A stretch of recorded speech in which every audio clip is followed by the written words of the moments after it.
ॐ हरिः ॐ श्रीगुरुभ्यो नमः। हरिः ॐ। ॐ शन्नो मित्रशं वरुणः शन्नो भवत्वर्यमा शन्न इन्द्रो बृहस्पतिः शन्नो विष्णुरुक्रमः। नमो ब्रह्मणे नमस्ते वायु त्वमेव प्रत्यक्षं ब्रह्मासि त्वमेव प्रत्यक्षं ब्रह्म वदिष्यामि ऋतं वदिष्यामि सत्यं वदिष्यामि तन्मामवतु तद्वक्तारमवतु अवतु माम् अवतु वक्तारम्। ॐ शान्ति शान्ति शान्तिः। ॐ सहना भवतु सहनौ भुनक्तु सह वीर्यं करवावहै तेजस्विनावधीतमस्तु मा विद्विषावहै। ॐ शान्ति शान्ति शान्तिः। सदाशिवसमारम्भां शङ्कराचार्यमध्यमाम् अस्मदाचार्यपर्यन्तां वन्दे गुरुपरम्परां। श्रुतिस्मृतिपुराणानाम् आलयं करुणालयं नमामि भगवत्पादं शङ्करं लोकशङ्करं शङ्करं शङ्कराचार्यं केशवं बादरायणं सूत्रभाष्यकृतौ वन्दे भगवन्तौ पुनः पुनः। ईश्वरो गुरुरात्मेति मूर्तिभेदविभागिने व्योमवद्व्याप्तदेहाय दक्षिणामूर्तये नमः। निधये सर्वविद्यानां विषजे भवरोगिणां गुरवे सर्वलोकानां दक्षिणामूर्तये नमः। ॐ नमः प्रणवार्थाय शुद्धज्ञानैकमूर्तये निर्मलाय प्रशान्ताय दक्षिणामूर्तये नमः। मंगलाचरण। ॐ नमः श्रीशङ्करानन्द गुरुपादाम्बुजन्मने। ॐ नमः श्रीशङ्करानन्द गुरुपादाम्बुजन्मने। सविलासमहामोहग्राहग्रासैककर्मणे सविलासमहामोहग्राहग्रासैककर्मणे।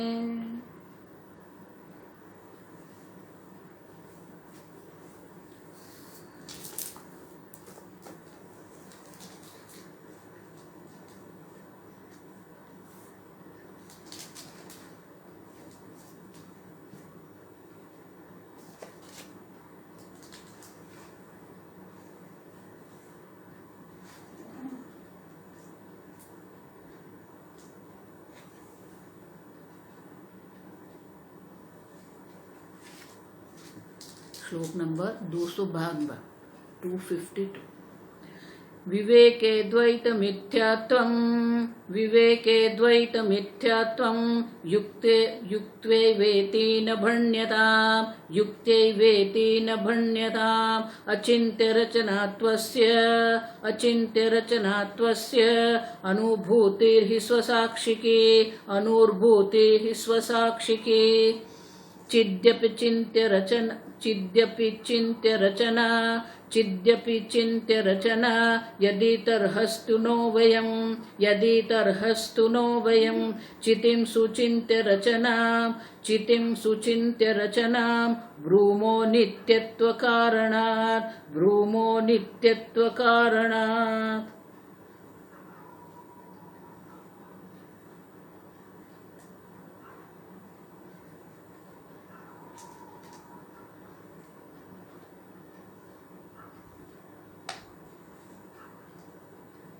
विवेके द्वैतमिथ्यात्वं युक्त्या एव इति।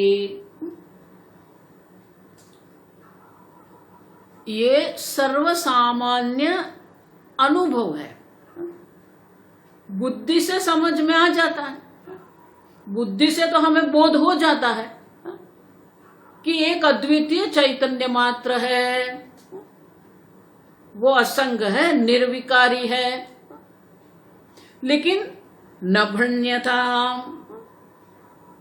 लेकिन उनका अनुभव हमें नहीं होता है। और इसीलिए विद्यायन मुनि कहते हैं अचिंत्य रचना त्वस्य अनुभूति ही स्वसाक्षी की। स्वसाक्षी की, आप देखो, नहीं आत्मा नाम कश्चित अप्रसिद्धम वस्तु अस्ति। मैं हूं ये प्रसिद्ध है, आप समझो ठीक से, मैं हूं ये अनुभव का विषय नहीं है। और आप स्वतः सिद्ध स्वप्रकाश चैतन्य है, ये भी अनुभव का विषय नहीं, आप स्वयं हो। जो अनुभव का विषय है वो अनुभव करने के लिए आप जो अनुभव करता है वो पहले से ही है। आप जो प्रमाता है, ज्ञाता है, वो तो है ही, आप समझो। प्रमाता है जिसको ये हर एक प्रकार के अनुभव हो रहे हैं। और इसीलिए कहते हैं अनुभूति ही स्वसाक्षी की। स्वसाक्षी की चिति, आप जो चैतन्य स्वरूप जो है वो स्वसाक्षी है। आप देखो, आपका अनुभव आपको नहीं करना है। और इसीलिए जो महत्व का है कि आप एक अद्वितीय सत्य ब्रह्म है, वो समझना है हमें।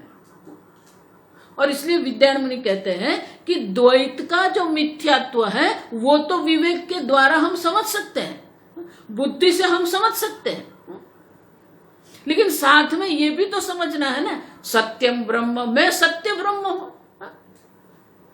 तो अपनी सत्यता, अपनी चित्ती, अपने स्वसाक्षी चैतन्य जो आप है, जिसको उपनिषद में साक्षात अपरोक्ष ब्रह्म कहते हैं, तो आप तो साक्षात अपरोक्ष ब्रह्म है। लेकिन आपने जो अध्यास, तादात्म्यपन और अध्यास करके हम जो बैठे हैं, तो तादात्म्यपन की निवृत्ति तो विवेक के द्वारा ही होगी। और इसीलिए विद्यायन मुनि कहते हैं विवेके मिथ्यात्वम युक्त। बुद्धि से एक बार अगर समझ में आ गया, फिर हमें निदिध्यासन चिंतन करना है। विवेकम कुरु सर्वदा, दृढ़म विवेकम कुरु सर्वदा। वो दृढ़ विवेक हमें करते रहना है। जब तक हमारे शास्त्र द्वारा जो उपदेश श्रवण हमने किया है उसमें हमारी निष्ठा नहीं हो जाए, तब तक वो निदिध्यासन चिंतन करते रहना है हमें। इसलिए भगवान कहते हैं अभ्यासेन तु कौन्तेय। अब देखो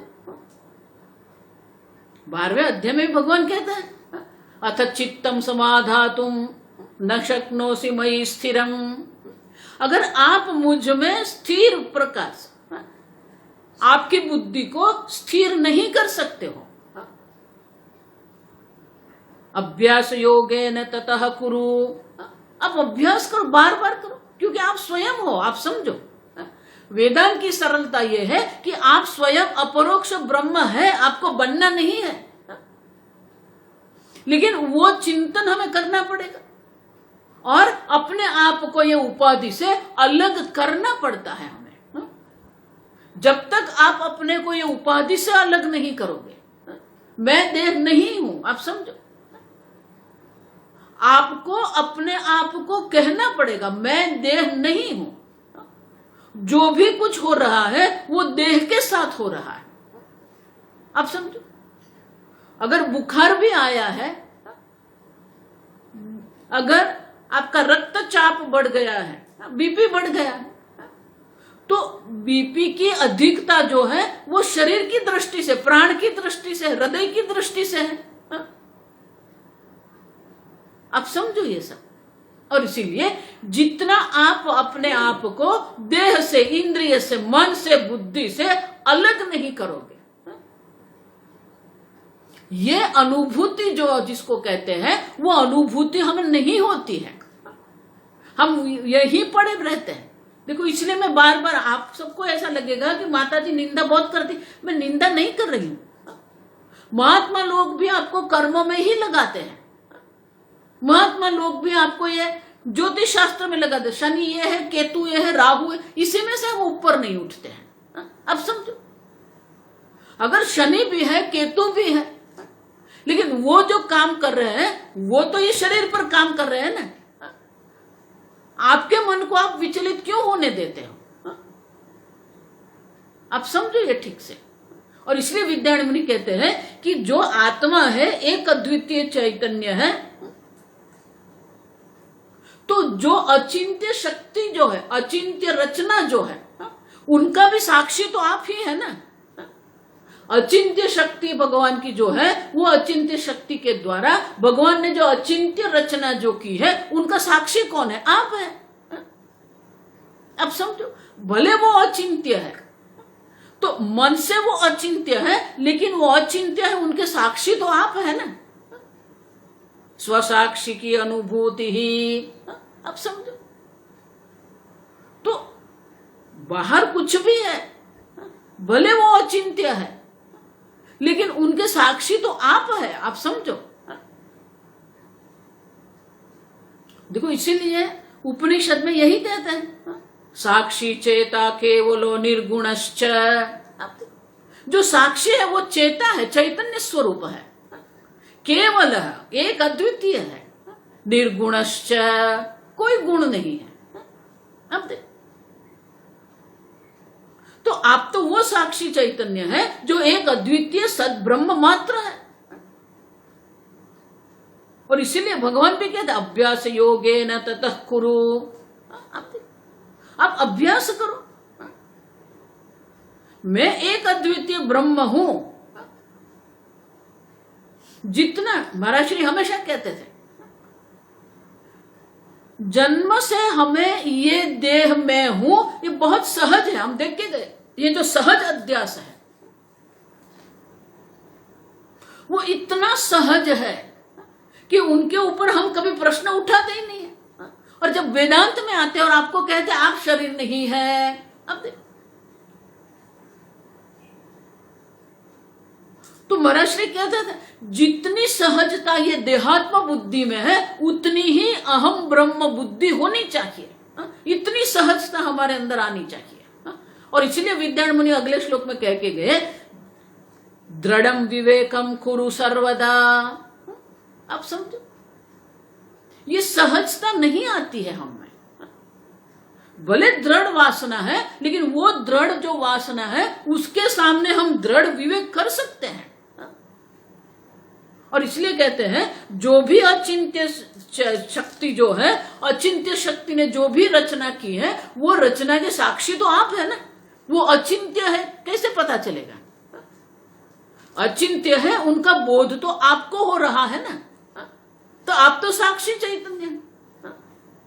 और जो अचिंत्य रचना जो है वो तो दृश्य है, अनित्य है, जड़ है। अब समझो, तो उससे इतना प्रभावित होने की आवश्यकता नहीं है। देखो इसलिए मैं कहती हूं, बहुत सारे ऐसे संप्रदाय है जिसमें डिसिप्लिन इतना है, शिस्त इतना है, स्वच्छता इतनी है, इतनी व्यवस्था, वो लोग व्यवस्था देख के ही पढ़ते हैं उनके ऊपर। उनके सिद्धांत में कुछ नहीं है।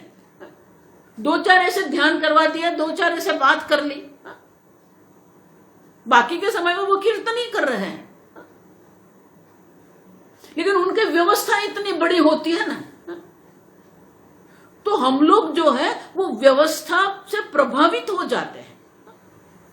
तो अगर एक सामान्य महात्मा की व्यवस्था से इतने अप्रभावित हो रहे हो, तो फिर भगवान की जो अचिंत्य शक्ति है वो क्या है? उससे हम क्यों प्रभावित नहीं होते हैं? ये सूर्य है, ये चंद्र है, नक्षत्र है, ग्रह है,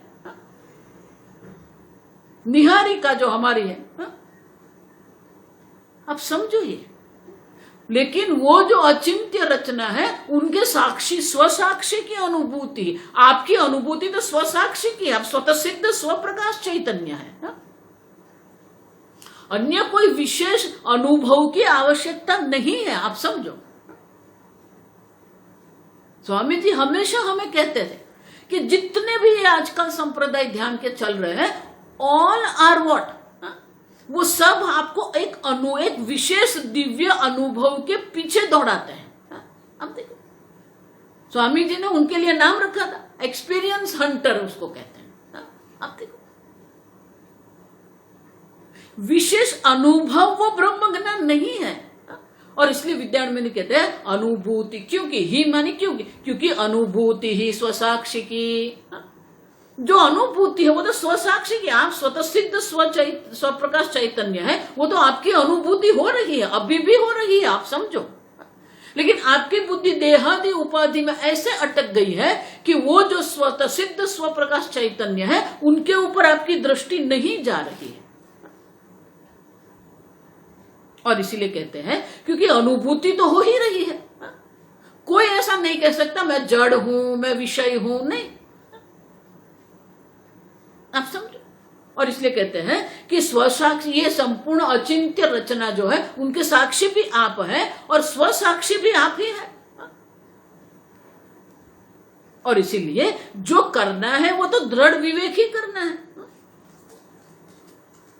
तो जैसे ही हमने कहा ना कि जो स्वसाक्षी चैतन्य जो है वो अनुभूति स्वरूप है। देखो, एक ग्रंथ ही अनुभूति प्रकाश, ग्रंथ का नाम ही अनुभूति प्रकाश है, अपरोक्षानुभूति ग्रंथ है। आपको जो है, आप जितने भी अनुभव कर रहे हैं वो प्रत्यक्ष है, परोक्ष अनुभव है, लेकिन आत्मा का जो है वो अपरोक्ष अनुभूति है। और इसीलिए अपरोक्ष अनुभूति हो ही रही है। अगर ऐसा कहेंगे तो एक दूसरा प्रश्न आएगा, आप समझो ठीक से। तो अगर आप कह रहे हो कि आत्मा जो है वो भी स्वसाक्षी है, उनकी भी अनुभूति हो रही है, तो अगर उनकी अनुभूति हो रही है तो द्वैत के समान उसका भी मिथ्यात्व हो जाएगा। चिदपि अचिंत्य रचना यदि तरहि स्तु नो वयम।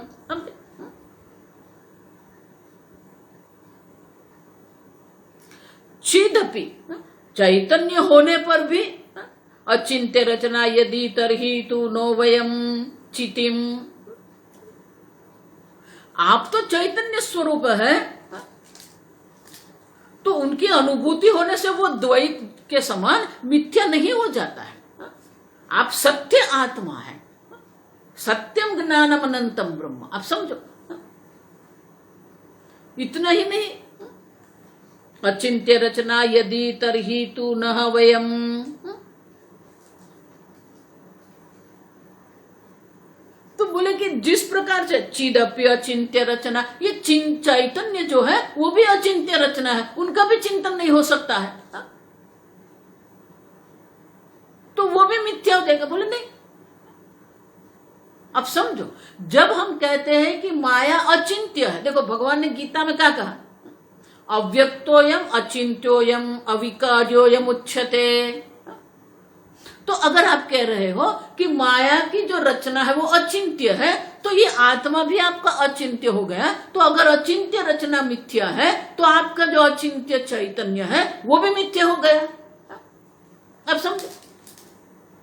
तो बोले कि वो मिथ्या हो गया क्या? वो मिथ्या नहीं है, क्योंकि आप है वो। मिथ्या जो है वो दिखता है लेकिन है नहीं। लेकिन आपको क्या ऐसी अनुभूति हो सकती है, मैं नहीं हूं? नहीं, आपके अभाव का अनुभव आपको कभी भी नहीं होता है, इसलिए आपकी मृत्यु है ही नहीं। आप समझो, मृत्यु का जो भय है वो बिल्कुल काल्पनिक है, क्योंकि आपके मृत्यु का अनुभव आपको हो ही नहीं सकता, क्योंकि जो अनुभव करने वाले वो तो आप है।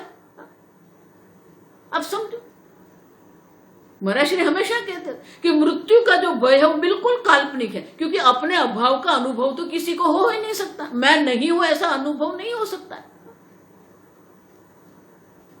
और इसीलिए अगर जिस प्रकार से ये माया की अचिंत्य रचना मिथ्या है, तो अगर आत्मा भी तो अचिंत्य है, तो अचिंत्य चैतन्य जो है वो भी क्या मिथ्या हो गया? बोले नहीं। अब समझो, ये चिदपि अचिंत्य रचना यदि, तो बोले कि अचिंत्य जब हम आत्मा के लिए शब्द का प्रयोग करते हैं तो उनका अर्थ इतना ही होता है कि आपके पास जितने भी प्रमाण हैं वो प्रमाण के द्वारा आप आत्मा को विषय बना नहीं सकते। अब समझो, न मनसा मनोते ये न हुर्मनोमतम, जिसका हम मन से चिंतन नहीं कर सकते, लेकिन जिसके कारण मन चिंतन कर रहा है तदेव ब्रह्मत्वम वदि, वो ब्रह्म है। और इसीलिए कहते हैं चितिम सुचिंत्य रचना ब्रूमः नित्यत्व कारणात्। लेकिन हम उसको अचिंत्य रचना होने पर भी हम उसे कभी भी मिथ्या नहीं कहते। क्यों? नित्यत्व कारणात्, क्योंकि वो नित्य है, सत्य स्वरूप है। द्वैत जो है वो मिथ्या है, और आत्मा जो है, जो अचिंत्य आत्मा जो है, अचिंत्य चैतन्य स्वरूप आत्मा जो है वो तो नित्य है। और ये जो संसार जिसको हम कहते हैं, ये जो माया की अचिंत्य शक्ति हम जिसको कहते हैं, वो तो स्वयं हमारे सामने सिद्ध होता है कि वो अनित्य है। अब समझो, संपूर्ण जगत तो अपने आप को अनित्य परिवर्तनशील विकारी ही सिद्ध करता है। हम उसे नित्य बनाने का प्रयत्न करते हैं। हमारी जो अपेक्षा है, हम उसे नित्य करने का प्रयत्न करते हैं, और फिर दुखी तो हम ही होते हैं। ये देह है। अब देखो, देह शब्द का ही अर्थ क्या है हम सोचते नहीं है। अब देह मानी क्या है? दहन योग्यत्वा देह। अब देखो, दहन योग्य होने के कारण इसे हम देह कहते हैं। माने कि ये देह को तो दहन ही करना है, जमीन में गाड़ना नहीं है उसे। आप समझो, शास्त्र भी कहते हैं कि ये जो शरीर है वो देह है। क्यों? क्योंकि वो दहन योग्य है। शरीर है। अब देखो, शीर्यत्वात्, ये जो शरीर माने कि जो विकारी है, सतत जो जिसका क्षरण हो रहा है। शरीर कभी आपको नहीं कह रहा है कि मैं नित्य हूं। शरीर कभी आपको नहीं कह रहा है कि मैं प्रेम स्वरूप हूं, मैं आनंद स्वरूप हूं। आप देह में आनंद ढूंढने का प्रयत्न करते हैं, आप देह में सुख देखने का प्रयत्न कर रहे हैं।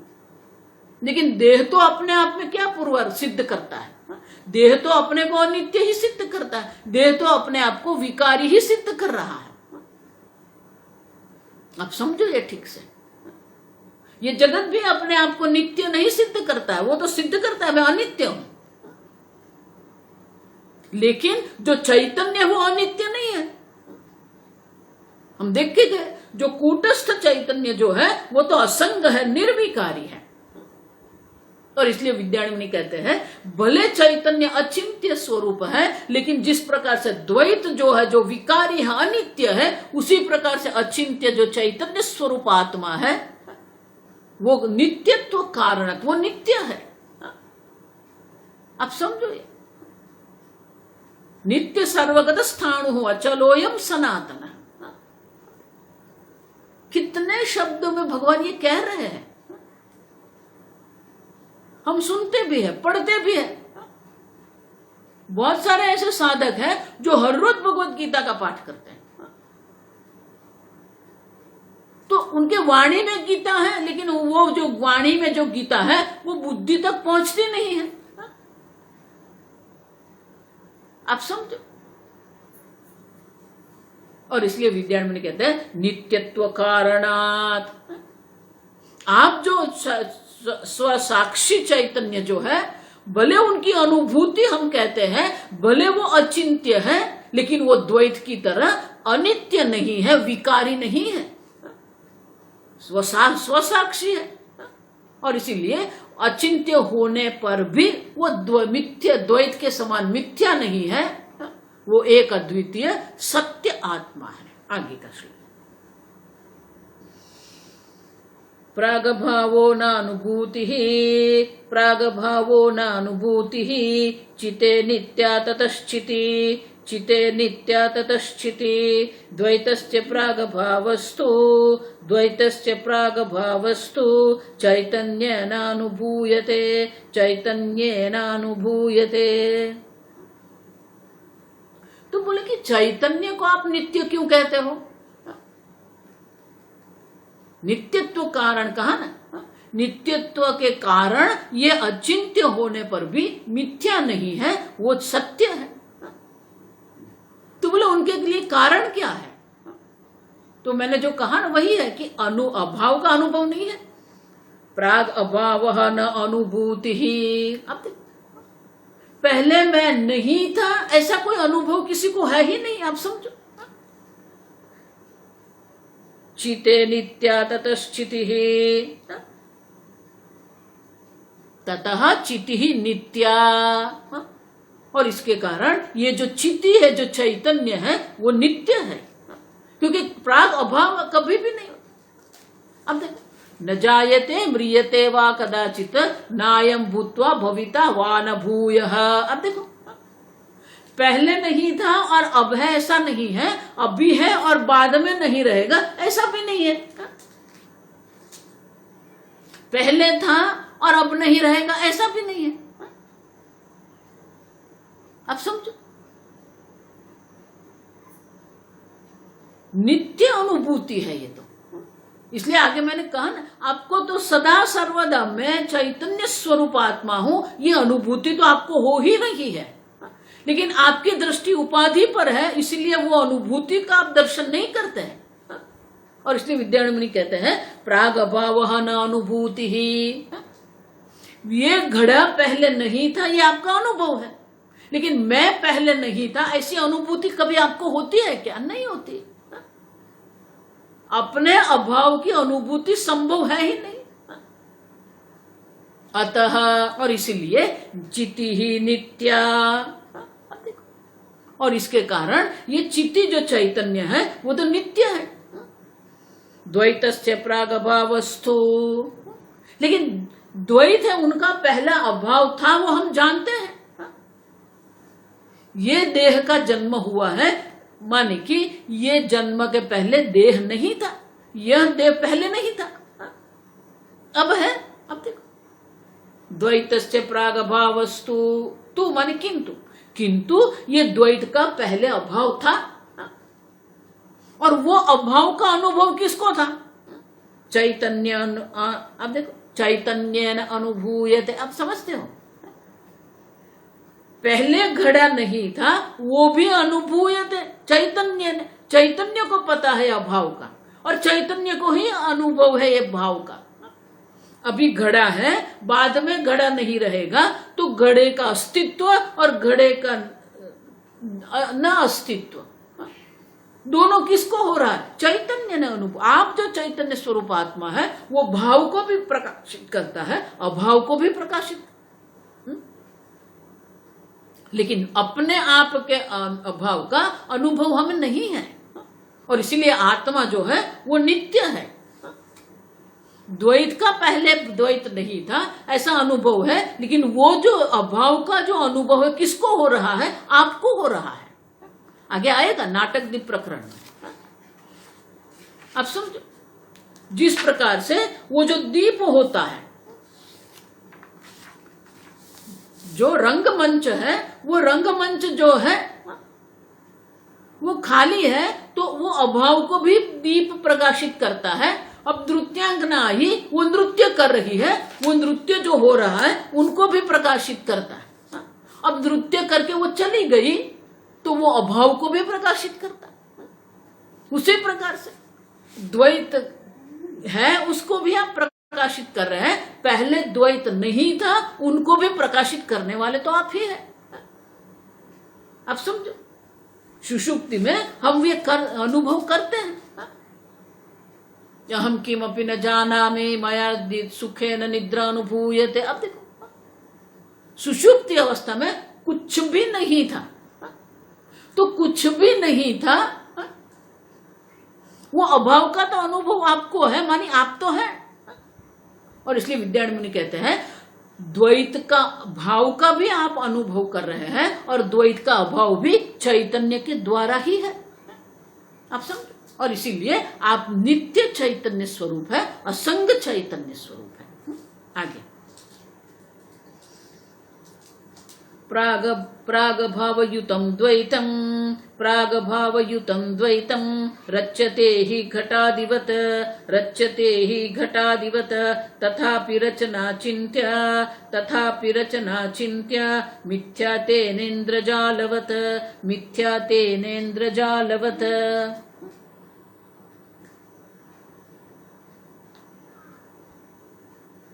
तो बोले ये आप जो कह रहे हो वो समझ में आ गया। प्राग भाव युक्तम द्वैतम, ये जो द्वैत है उनका पहले अभाव था, रच्यते ही घटादि, और फिर ये घड़े जो घड़ा था वो घड़े का पहले अभाव था। मिट्टी थी लेकिन घड़ा नहीं था।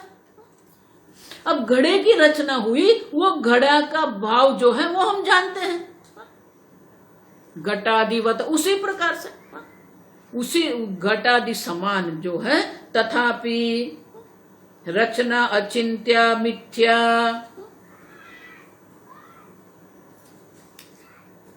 घड़े की जो रचना है वो चिंत्य है और माया की जो रचना है वो अचिंत्य है, लेकिन अभाव और भाव तो दोनों में समान ही है।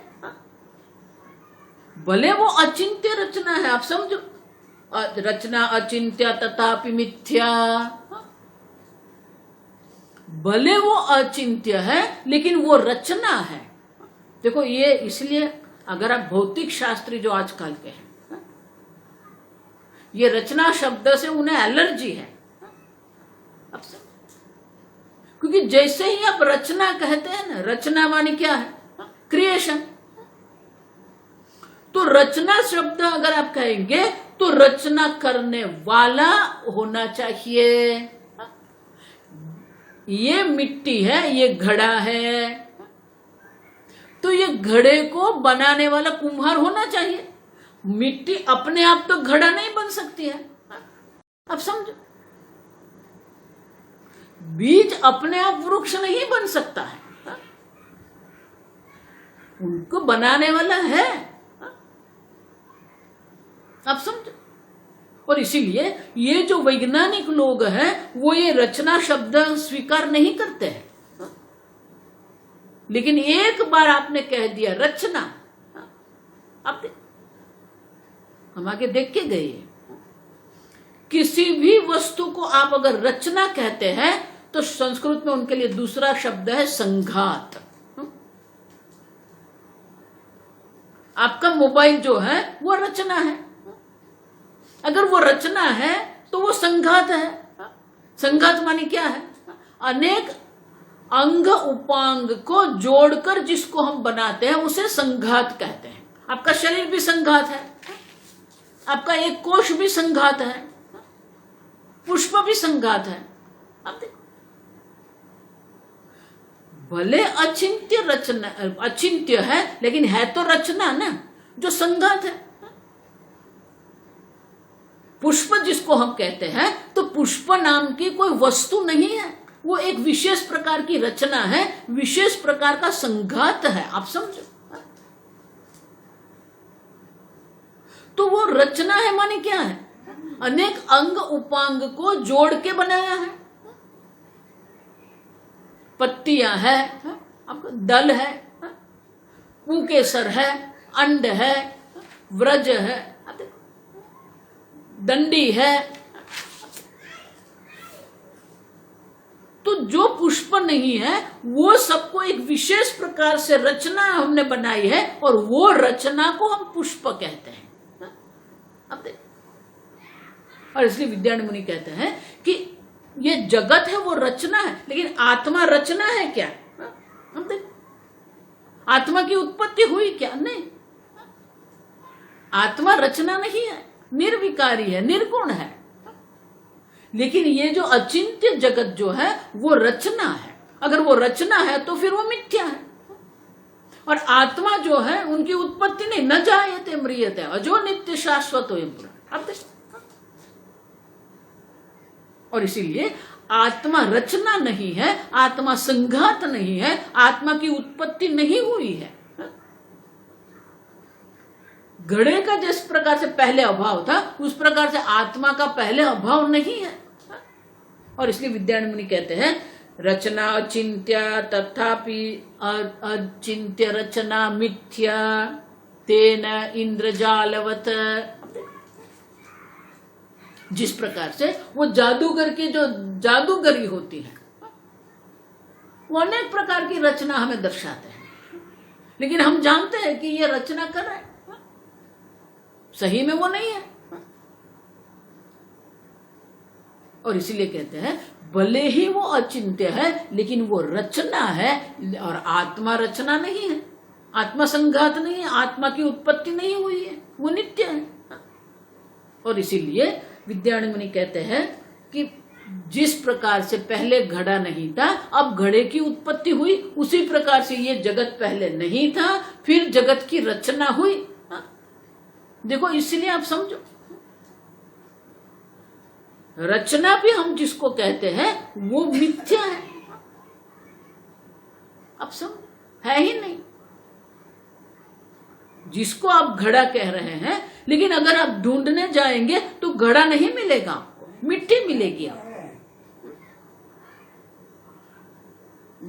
घड़ा शब्द आपकी जिह्वा पर है, लेकिन अगर बाहर आप ढूंढने निकलेंगे तो आपको जो मिलेगा वो तो मिट्टी मिलेगी।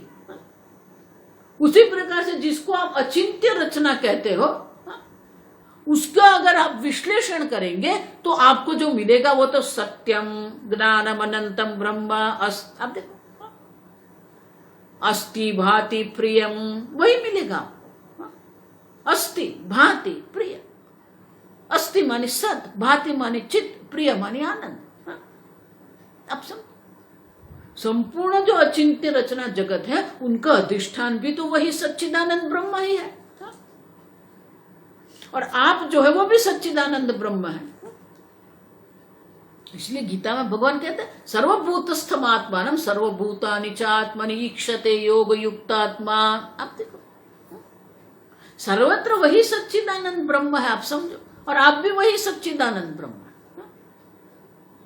लेकिन कौन देख सकता है? ईक्षते योग युक्तात्मा, योग युक्तात्मा योग के अभ्यास के द्वारा चिंतन का अभ्यास करके वो जिसने ये अभ्यास किया है उनको ये दर्शन हो सकता है। नहीं हो सकता ऐसा नहीं है। आपको अपनी बुद्धि को ये अनित्य जगत है, ये अनित्य उपाधि है, उससे हटाना पड़ेगा। जब तक आपकी दृष्टि नाम और रूप में लगी हुई है तो वो नाम रूप रहित जो चैतन्य स्वरूप ब्रह्म है उन पर आपकी दृष्टि नहीं जाएगी।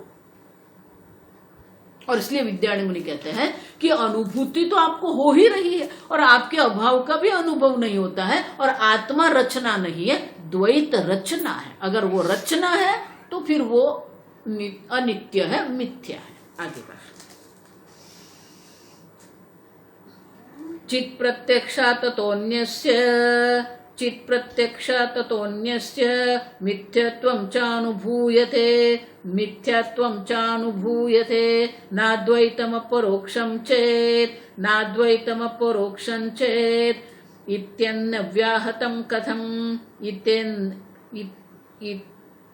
एतन्न व्याहतं कथम् एतन्न व्याहतं कथम्।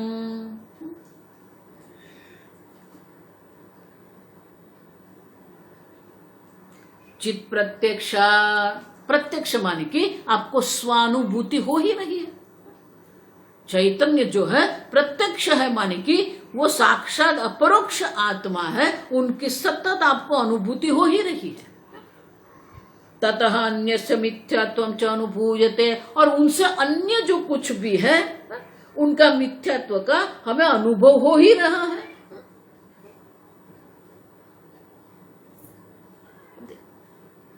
प्रत्यक्ष है माने कि सीधे सीधे आपको उनका ज्ञान हो ही रहा है। मैं एक अद्वितीय चैतन्य हूं। फिर भी अगर आप कहेंगे, इस देखो बहुत सुंदर है श्लोक, आपको अनुभूति हो ही रही है, फिर भी अगर आप कहेंगे न द्वैतम न परोक्षम अपरोक्षम चेत, आप देखो इसलिए मैं कहती हूं ये जितने संप्रदाय वाले हैं सबने अपने अपने विचार को ही सत्य मान रखा है, और वो कह रहे हैं कुछ अद्वैत नहीं, सब द्वैत ही द्वैत है।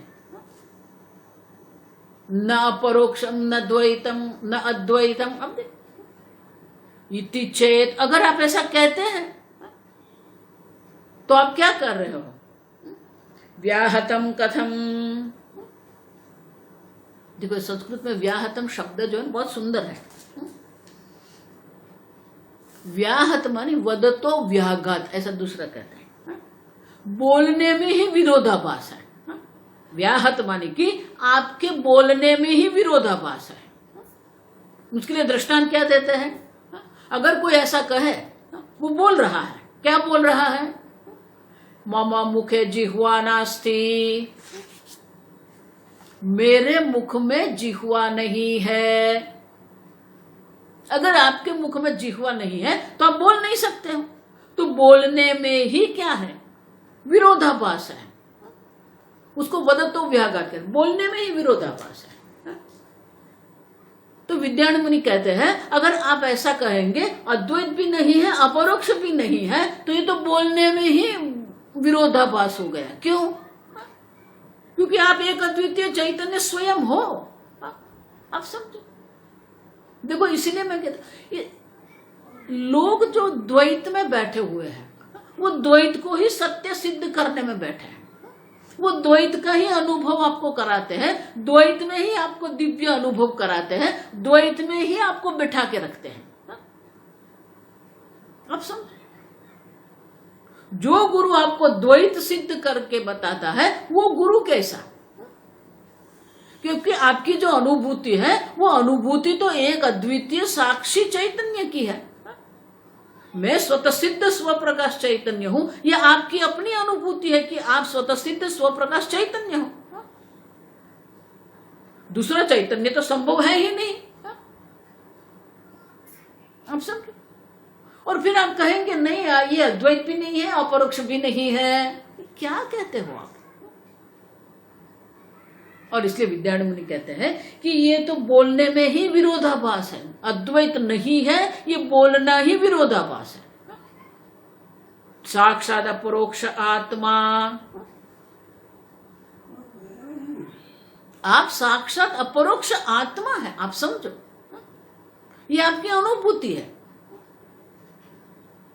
देखो इसीलिए मैं कहती हूं वेदांत इतना सरल है। आप जो आपकी अनुभूति हो रही है उनके ऊपर आपको सिर्फ दृष्टि ही करनी है।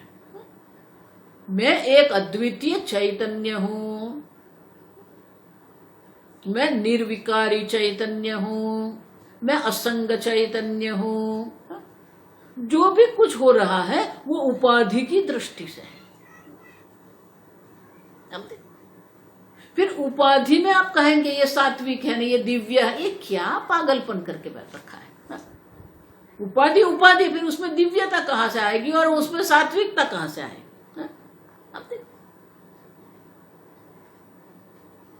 उपाधि उपाधि ही है। इदम शरीरम कौन्तेय क्षेत्रमिति अभिधीयते। ये क्षेत्र है, जड़ है, अनित्य है। अब जो जड़ है, अनित्य है, क्षेत्र है, उसको आप दिव्य बनाने का प्रयत्न कर रहे हैं। आप समझो। और इसीलिए विद्यारण्य मुनि कहते हैं कि आप अपने आप को ही नकार रहे हो। मैं नहीं हूं। अब बोलने में ही ये विरोधाभास है। वदतो व्याघात दोष कहते हैं उसको। अद्वैत नहीं है, अपरोक्ष नहीं है, दूसरा है ही नहीं। अब ये जो अध्याय है ना, उसके बाद का अध्याय तृप्ति दीप है। बहुत सुंदर विश्लेषण है वहां पर कि एक अद्वितीय आत्मा की अनुभूति है। फिर आप कह रहे हैं कि नहीं मैं नहीं जानता हूं। कैसे कह सकते हो कि आप नहीं जानते हो? जानते हुए भी आप नहीं जानते। और इसलिए विद्यारण्य कहते हैं कि ये जो आप कह रहे हैं वो तो बिल्कुल विरोधाभास है।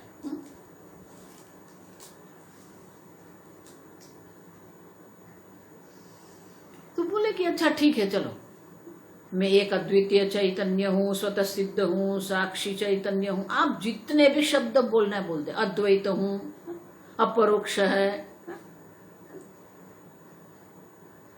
तो अगर मैं एक अद्वितीय चैतन्य स्वरूप आत्मा हूं, स्वतः सिद्ध हूं, साक्षी चैतन्य हूं,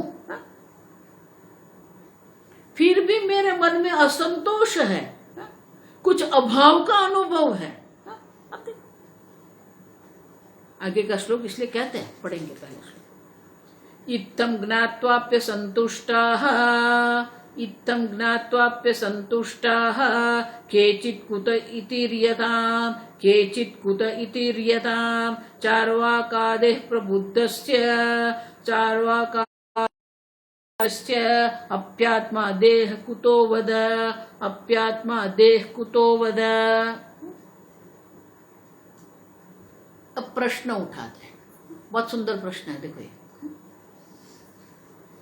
इत्थं ज्ञात्वा अपि असंतुष्टाः केचित् कुतः।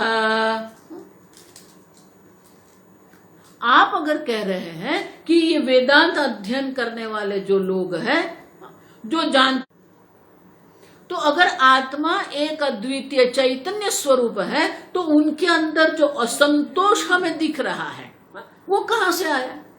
अगर आत्मा आनंद स्वरूप है, पूर्ण आनंद स्वरूप आत्मा है, तो उनके अंदर जो हमें असंतोष दिख रहा है वो कहां से आया?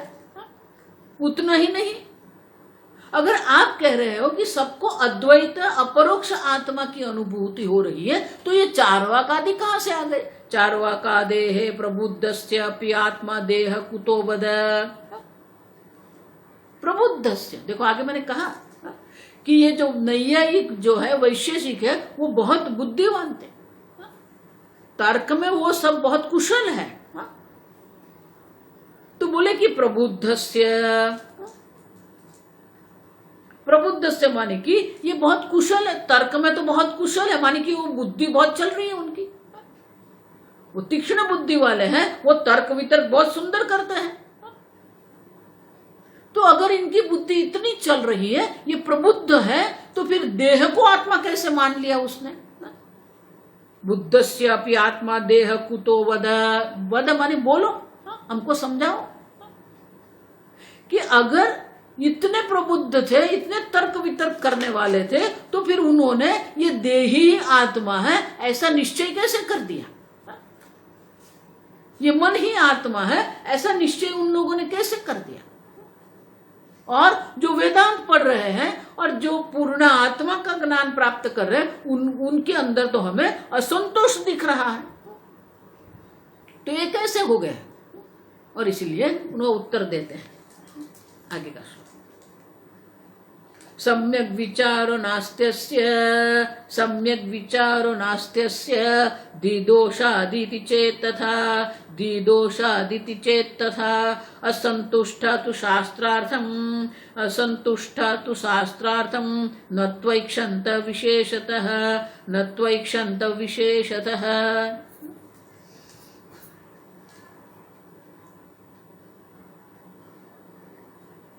प्रबुद्धस्य चार्वाकादेः, ये चार्वाकादि विचार तो कर रहे हैं, लेकिन उनके जो विचार है वो क्या है? न अस्ति सम्यक विचारः, उनके विचार जो है वो सम्यक योग्य नहीं है। विचार करने मात्र से, तर्क करने मात्र से आपको ज्ञान नहीं हो जाएगा, आप समझो।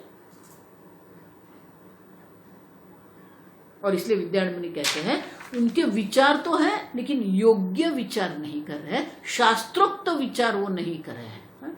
उसको कहते हैं प्रमाण प्रवृत्ति, वो तर्क पर ही चल रहे हैं। लेकिन जो प्रमाण प्रवृत्ति है, देखो आगे मैं कह के गई, प्रमाणात वस्तु सिद्धि, किसी भी वस्तु की जो सिद्धि है वो प्रमाण से होती है, आपके तर्क से नहीं होती है। तो उनके पास योग्य प्रमाण नहीं है और इसलिए योग्य विचार वो नहीं कर सकते हैं। योग्य प्रमाण के अभाव से योग्य विचार उनके नहीं है और इसीलिए धी दोषादिति, उनकी बुद्धि में ही दोष है, उनके चिंतन में ही दोष है, वो उल्टी दिशा में जा रहे हैं, विरुद्ध दिशा में उनकी बुद्धि जा रही है और इसलिए कहते हैं धी दोषाद इति, कि बोले कि उनकी बुद्धि में ऐसे दोष है जिसके कारण वो योग्य विचार नहीं कर सकते, क्योंकि उनके पास योग्य प्रमाण नहीं है। तो अगर आप ऐसा कह रहे हैं तो फिर जो प्रमाण प्रवृत्ति कर रहे हैं वो लोग तो असंतुष्ट हैं।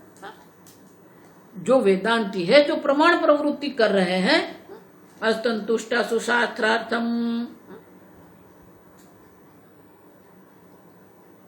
तो बोले कि जो शास्त्रार्थ कर रहे हैं, वो शास्त्र चिंतन कर रहे हैं, वो लोग भी असंतुष्ट है, मानी उनकी बुद्धि में भी दोष है। चार्वाक आदि की बुद्धि का दोष है क्योंकि उनके पास योग्य प्रमाण नहीं है, लेकिन जो शास्त्र प्रमाण वाले हैं वो भी तो असंतुष्ट हमें दिखते हैं। मैं हमेशा इसलिए कहती हूँ, आपका कितना बड़ा घर है या कितना बड़ा आश्रम है, प्रश्न ये है आपका मन शांत है कि नहीं, आपके मन में संतोष की भावना है कि नहीं। आत्मन्येव आत्मना तुष्ट। अब देखो, आप अपने आप में ही संतुष्ट है कि नहीं। बाहर से आप कितनी भी सिद्धि कर लो, आप देखो। और इसलिए कहते हैं शास्त्रार्थम असंतुष्टा तु ईक्षंत विशेषतः, उनको भी ये संतोष नहीं है। अगर आप कहेंगे चार्वाक के पास योग्य प्रमाण नहीं है, तो जिसके पास योग्य प्रमाण है वो लोग भी तो असंतुष्ट ही दिख रहे होंगे। तो वो भी दुखी रहे, वो भी लड़ रहे, झगड़ा कर रहे, वो भी क्रोध कर रहे हैं, उनको भी संतोष नहीं मिल रहा।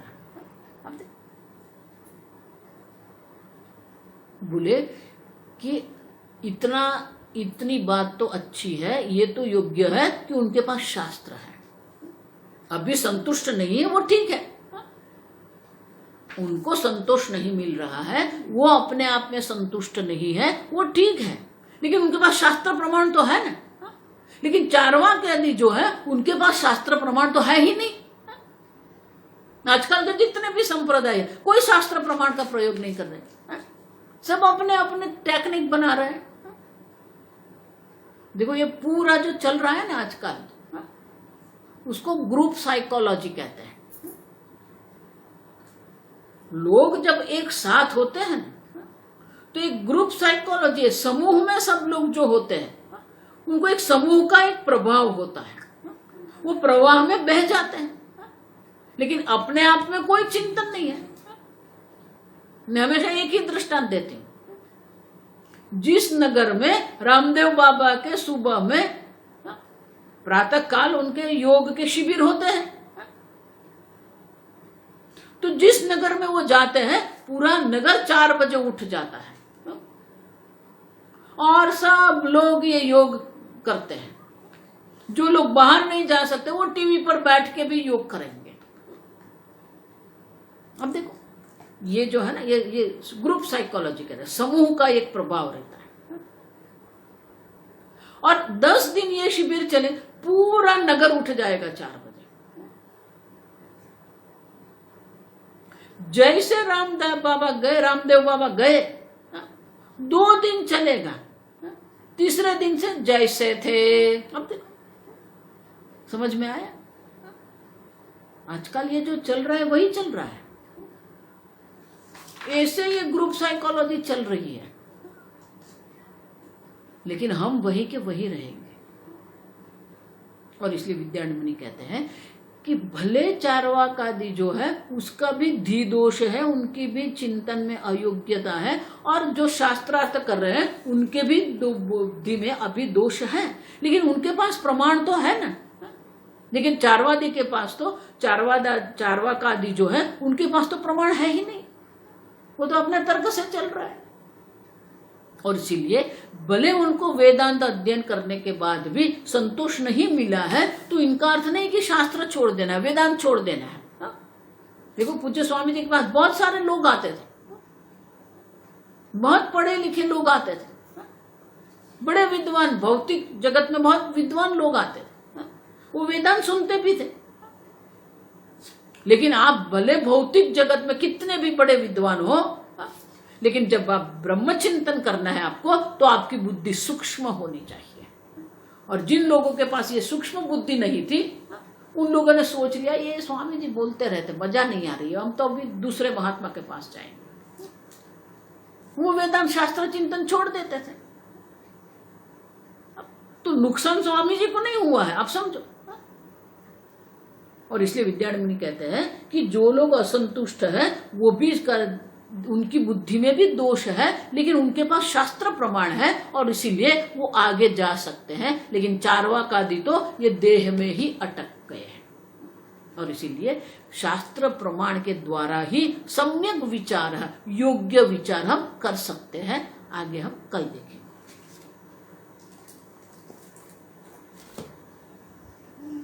ओम स्वस्ति प्रजाभ्यः परिपालयन्ताम् न्यायेन मार्गेण महिं महिषाः गोब्राह्मणेभ्यः शुभमस्तु नित्यं लोकाः समस्ताः सुखिनो भवन्तु काले वर्षतु पर्जन्यः पृथिवी सस्यशालिनी देशोऽयं क्षोभरहितः ब्राह्मणाः सन्तु निर्भयाः ओम सर्वेषां स्वस्तिर्भवतु सर्वेषां शान्तिर्भवतु सर्वेषां पूर्णं भवतु सर्वेषां मङ्गलं भवतु सर्वे भवन्तु सुखिनः सर्वे सन्तु निरामयाः सर्वे भद्राणि पश्यन्तु मा कश्चित् दुःखभाग् भवेत् असतो मा सद्गमय तमसो मा ज्योतिर्गमय